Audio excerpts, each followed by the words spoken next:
सभी लोगों को जय माता दी।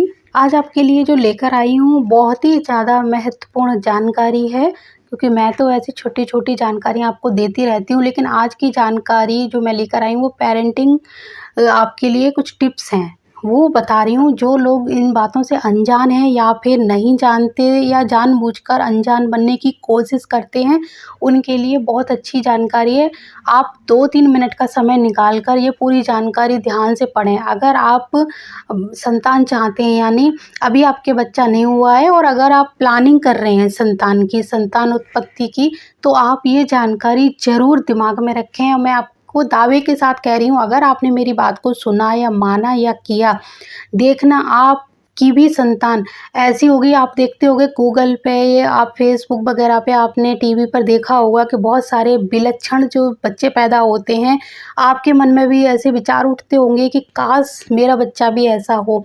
तो वो क्या उपाय हैं, वो क्या टिप्स हैं जिसकी वजह से आप भी अपने घर में विलक्षण संतान उत्पन्न कर सकते हैं। तो कुछ छोटी-छोटी जानकारी हैं जो आपके लिए बहुत ज़्यादा काम आ सकती हैं। तो चलिए शुरू करते हैं आज की पहली जानकारी।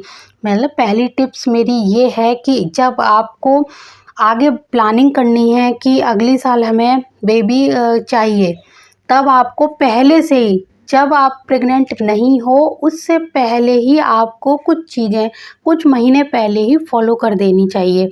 जैसे कि आपको जो मिर्च मसाले, तला हुआ बहुत ज़्यादा बाज़ार का फ़ास्ट फूड, ये खाना आपको कम से कम 2 या 3 महीने पहले बंद कर देना है। क्योंकि हमें अपनी बॉडी अगर बनानी है उस संतान के लिए जिसे आप चाहते हो दुनिया का नंबर 1 बच्चा कहलाए, तो उसके लिए बल्कि ये प्रोसेस तो 1-1 साल या 6-6 महीने पहले ही कर देना चाहिए। लेकिन कम से कम फिर भी अगर आपको नहीं मतलब इस चीज़ के बारे में पता था, तो 3 महीने पहले आप कोशिश करिए। 3 महीने पहले आप ज़्यादा नमक, मिर्च, मसाले, तीखा और बाज़ार का कुछ भी खाना बिल्कुल बंद कर दें।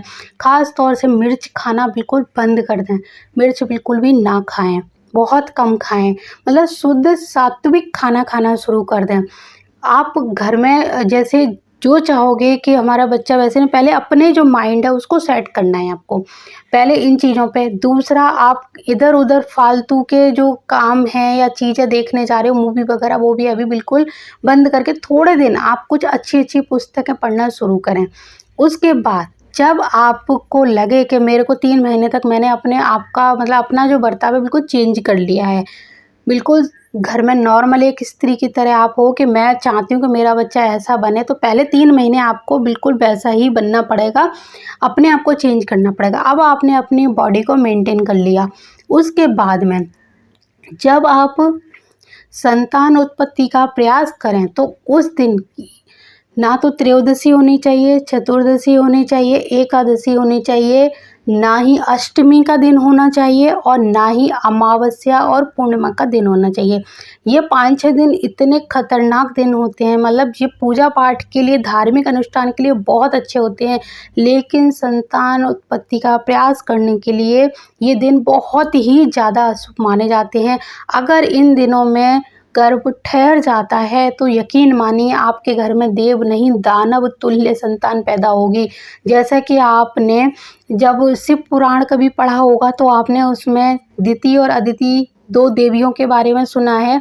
एक दैत्यों की माता है, एक दानवों की माता है। तो जो इनके पिता तो एक ही हैं, दैत्य और दानवों के पिता एक ही हैं, लेकिन 2 तरह की संतान कैसे उत्पन्न हुई उसका यही कारण है।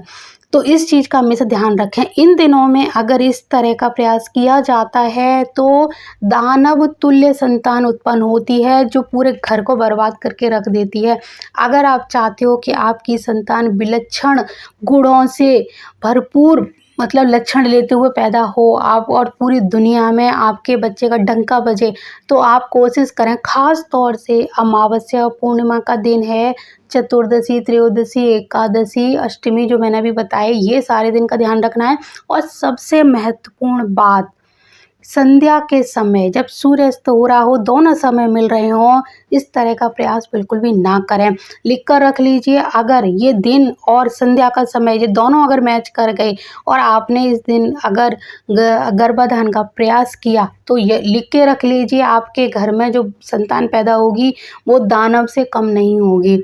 तो ये जो बहुत सारे बच्चों के बारे में आपने सुना है जो अपने पूरे परिवार को एक अच्छे खासे हँसते-खेलते घर को नष्ट कर देते हैं, ये वही संतानें होती हैं जो अपने पूरे घर में खुशियों में आग लगा देती हैं। जो माँ-बाप बहुत मन्नतों के साथ जिस बच्चे का इंतज़ार कर रहे होते हैं और वो बच्चा बड़ा होके एकदम से क्या-क्या कांड कर जाता है कि घरवाले मतलब पूरा जीवन पछताते हैं कि इससे तो ये संतान नहीं होती तो अच्छा होता। आपको यकीन हो या नहीं हो, मैं ये जो बातें आपको बोल रही हूँ, वो कोई मन से ऐसे ही नहीं बोल रही हूँ। ये सारी बातें जो धार्मिक हमारे ग्रंथ हैं, उनमें लिखी हुई हैं और उन्हीं बातों को मैं आपको बता रही हूँ। आप चाहो तो ये बातें शिव पुराण में देख सकते हो, आप देवी भागवत को पढ़ सकते हो, वहाँ पर भी ये बातें आपको सुनने के लिए और लिखी हुई पढ़ने के लिए मिल जाएँगी। ये कोई मनगढ़ंत बातें नहीं हैं, आपके अगर कोई गुरु हैं, तो आप उनसे भी पता कर सकते हो कि ये बातें कितनी सच हैं। तो कोशिश करें, अगर आप जीवन में चाहते हो कि आपका बच्चा भी इसी तरह के गुण यानी देवतुल्य गुणों से पूर्ण होकर उत्पन्न हो, तो आप इन तीनों जो मैंने तिथियाँ बताई उनको और जो समय बताया इनको अवॉइड करें। इसके अलावा आप जब बच्चा पेट में हो तो पहले ही बार जब आपको पता चले तब से लेके पूरे 9 महीने तक आपको क्या खाना है, क्या पीना है, क्या मतलब किस तरह रहना है, जिससे उसमें और भी ज़्यादा हम गुण विकसित कर सकें और जब वो पैदा हो जाए तो हम उसके भाग्य को और किस तरह से पावरफुल बना सकें, उसमें और कितनी पावर डाल सकें। ये सारे टॉपिक मैं धीरे-धीरे आपको बताऊँगी। अगर ये वाला टॉपिक आपको पसंद आया है और आप चाहते हो कि बाकी आगे की जानकारी भी मैं आपको दूँ, तो आप जब तक मुझे कमेंट करके बताओगे तभी मैं आगे की जानकारी आपको दूँगी, वरना मेरा ये टॉपिक यहीं पर समाप्त हो जाएगा। सिर्फ़ एक नॉलेज या जानकारी के लिए मैं यहाँ पे आई थी कि ये एक जानकारी दे दूँ, जो बहुत सारे अनजान लोग हैं जो नहीं जानते हैं और उनको सिर्फ़ एक बच्चा चाहिए होता है, लेकिन इस एक बच्चे को पैदा करने के लिए कुछ प्रक्रियाएँ होती हैं, उनसे भी गुज़रना पड़ता है। जिस तरह हम कुछ चीज़ खरीदते हैं तो हम पूरा उसकी जाँच-पड़ताल करके ही लेते हैं, तो ये भगवान के बनाए जो नियम है जिसमें हम कुछ नहीं कर सकते।